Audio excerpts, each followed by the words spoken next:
Welcome to UX India 2025. Hi, my name is Garangi and today I have Payal and Rachit, UX designers at IBM today with me. So excited to have you guys here, and today we'll be talking more about story listening, which is a not very conventional way of talking about design briefs. So we are just going to deep down and understand how story listening is helping us and how we can actually adapt it ourselves. So let's do it. Okay. We are so excited to be there also.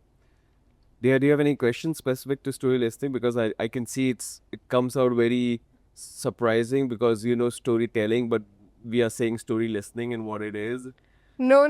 We have a bunch of questions actually. Nice. And I will be shooting them on you.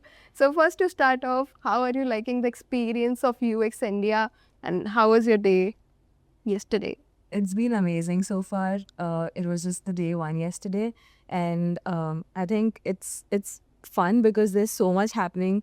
It's not just UX, but there's all things design, and it's been amazing. Like I love the dogs, I love the energy, and there was a lot of networking and getting to Glad. meet a lot of new people. Glad. Yeah, the kind of energy you get in UX India conference is completely different from other conferences that I have been, and this is the energy that we kind of look for designers.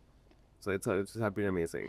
Thank you so much. Are you excited for your session, your talk? Definitely. Very much. And this is the first time we'll be talking about story listening outside our theme, so it feels like we're gonna get a lot of questions. Oh, it looks like a very personal topic, right? Yes. It It is. So let's start with what is storytelling and how did that thought emerge to you and like you decided to talk about it, and on the deeper level, on your personal level, how do you relate with that same topic?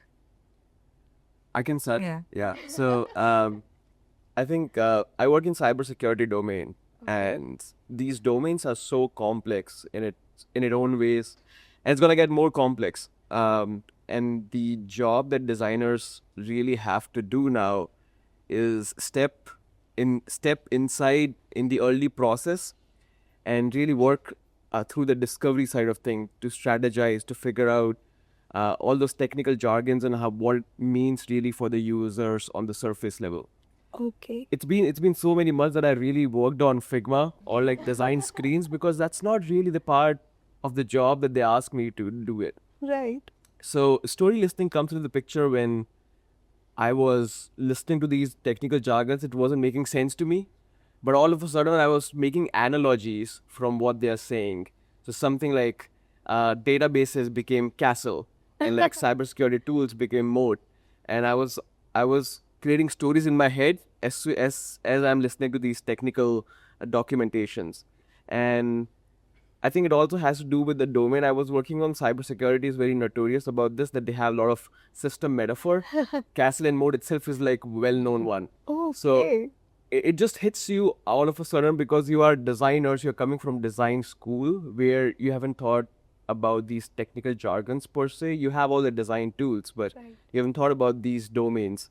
And when you're in these meetings, you're all confused, and suddenly someone calls out castle and moat or something which is finally relatable to you, and then you start making analogies. So story listening that's why I say it's like the opposite of storytelling. You use storytelling to explain stuff to someone, and story listening is you use story to explain yourself and could be your own universe. Yeah, but the thing there is that, when you start practicing story listening, it actually helps you to tell storytelling. Like it improves your storytelling much better, Right. makes your storytelling much better. So I think it's more about, how everybody needs to get that domain knowledge expertise these days and how you can practice story listening to get through that. And it's not like a skill or a new method that you need to learn. It's actually something that we all do in our everyday lives. But it's just that as designers, we don't practice it much often. So maybe we should practice story listening as a way to, leverage it to get to our own benefits and understand Right. knowledge better. Right. Actually, like listening to you, I had a movie in my head. I could actually visualize it. right? Right. Yeah. I could visualize it. And I personally, like, I never had a term for it, But I am realizing that I think we all do it. Exactly. So which is very So it's interesting. exactly like little movies in your head. I'll tell you the expression that you just had. We had similar expressions with other team members, and everyone thinks in this way, but no one had really documented these Exactly. findings. The So, word. yeah. So we're like, let's go ahead with story listening. It seems very designy term that might. A new generation design term. So, like, just to make it out, bring it all together, story listening is something you are trying to listen, you are trying to understand. Yeah. So, from boring paragraph long briefs Yeah. to a nice way of understanding things yourself. That's right. So, how do you communicate this? And how do you communicate it in your design process?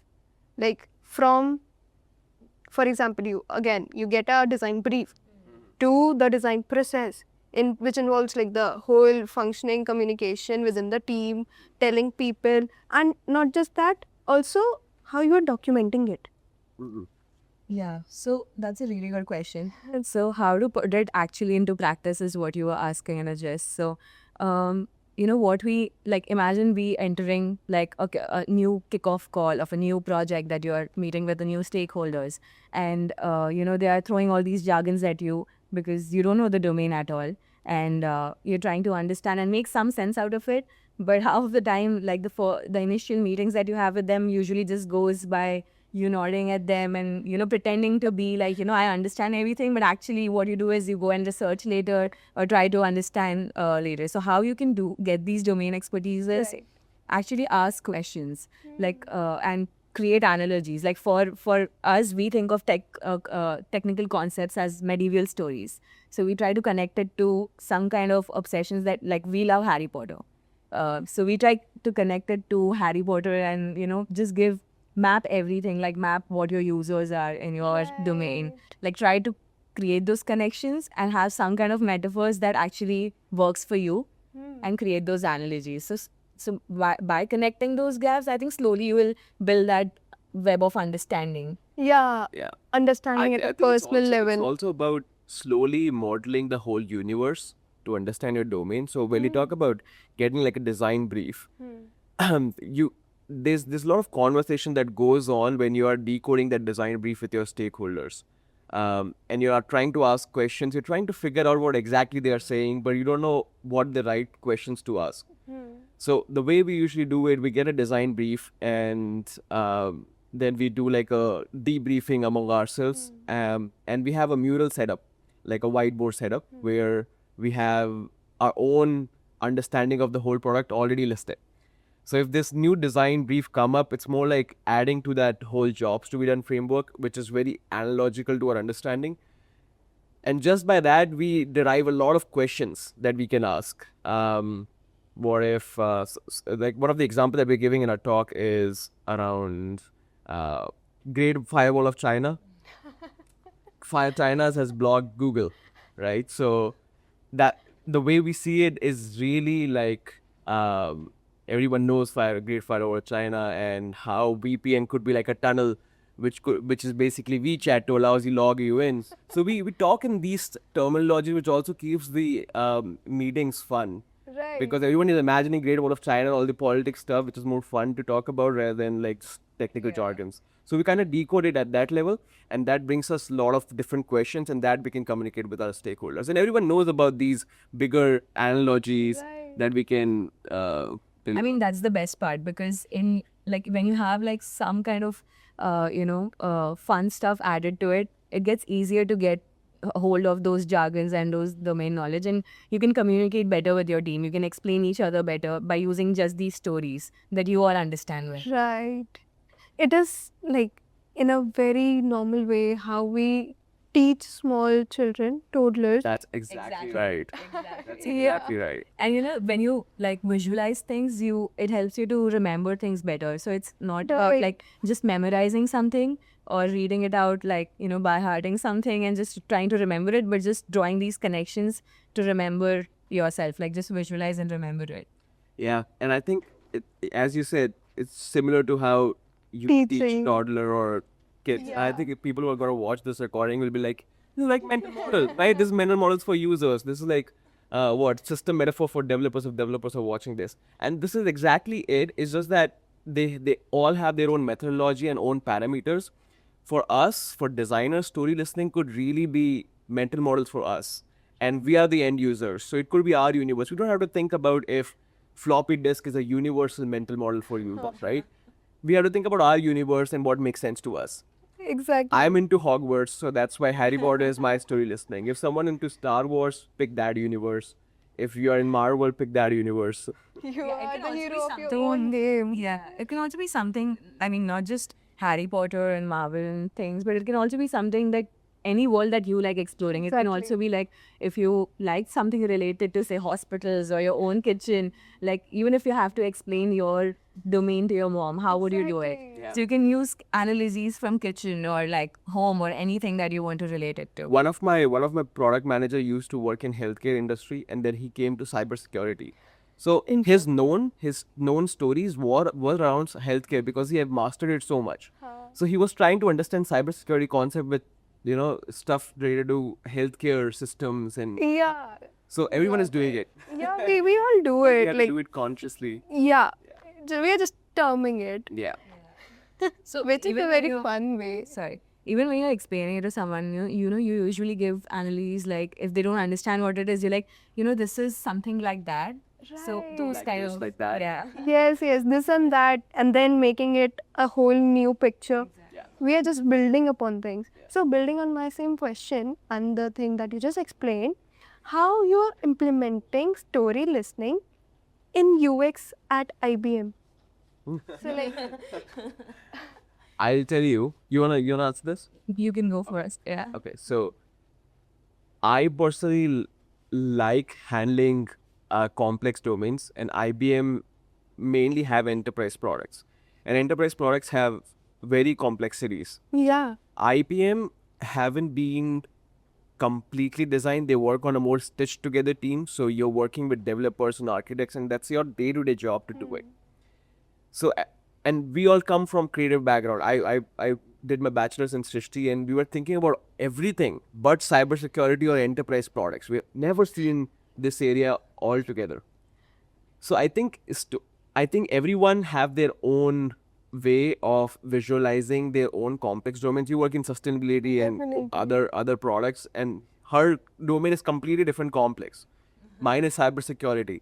So I think everyone is implementing their own stories in their own domains and trying to visualize it. So if I have to do a cross disciplinary talk about what your domain is about, they should be talking in a more designer language and not technical one, so they can understand what your domain is about. story listening again Yeah. to help us. Yeah, so as he said, he works in cybersecurity domain, and I work in completely different domain.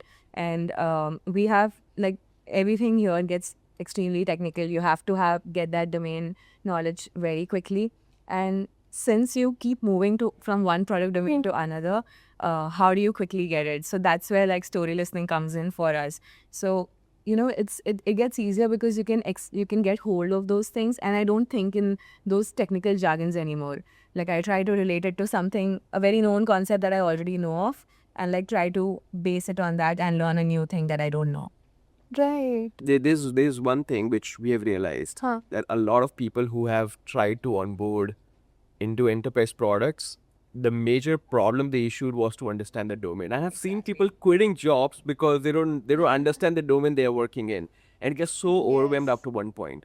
And with AI coming in and all different, and it's just gonna get more complex. Overwhelming. So I think one of the skills, or one of the thing that we have to do is just get a better grasp of domain knowledge, because Right. that's going to be the main area you have to really design for.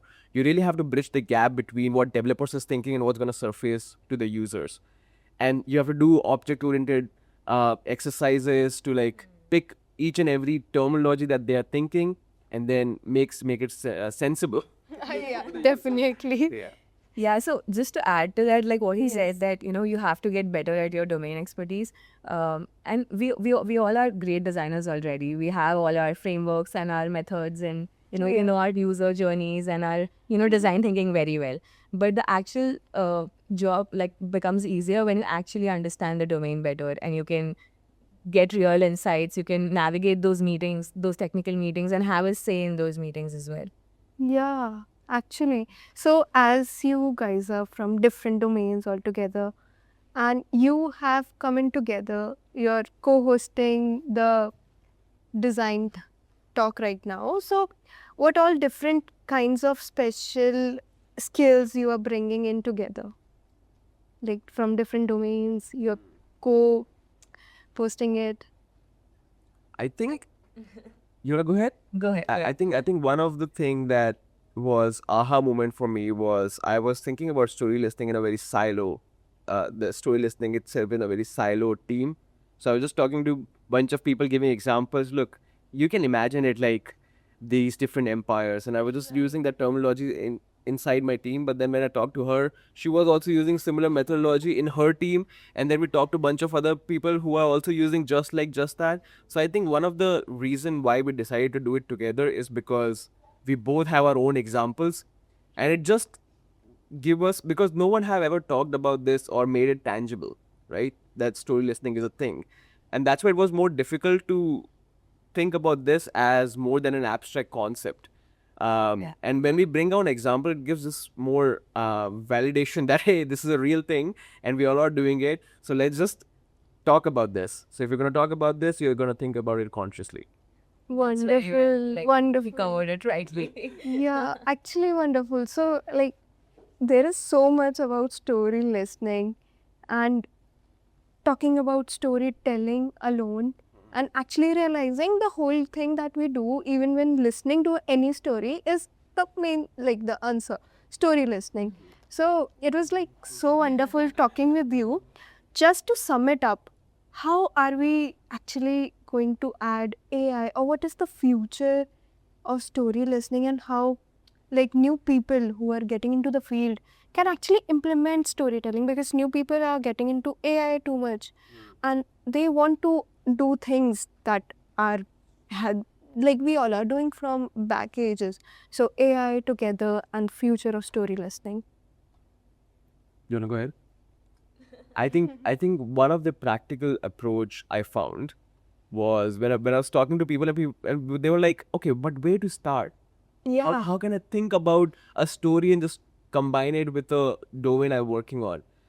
And I keep telling you, just need one spark. My spark was Castle and Mode, and someone was using it, and then I started thinking about, all medieval era movies, Jodha Akbar, and those thinking it from that perspective. So I think if you can't get that spark from those meetings, and your meetings are really boring, then I would use softwares like Claude and Perplexity, because there have already been so much system metaphors being made around most of the domains.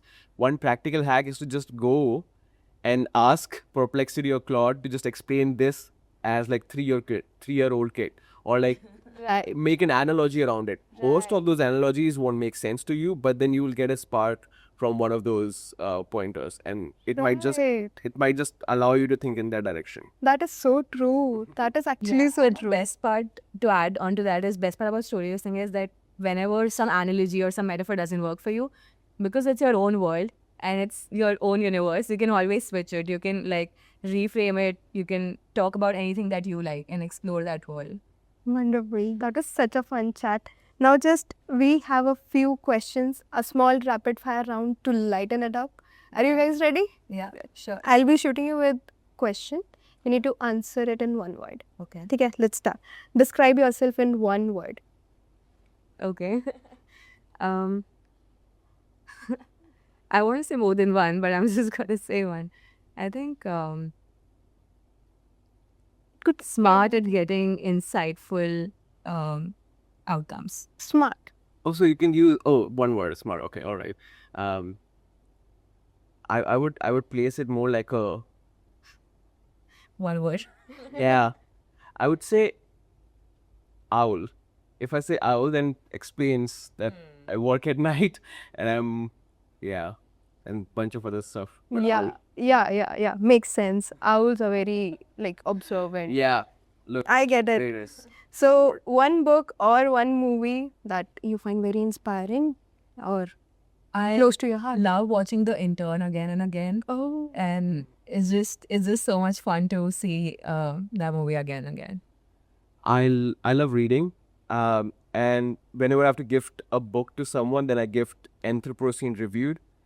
And it's just an amazing book. If you guys don't read, then they also have a podcast around it, Oh, and just keeps give you new perspectives whenever you read it. Yeah, I'll definitely read it. I read it because he suggested me that.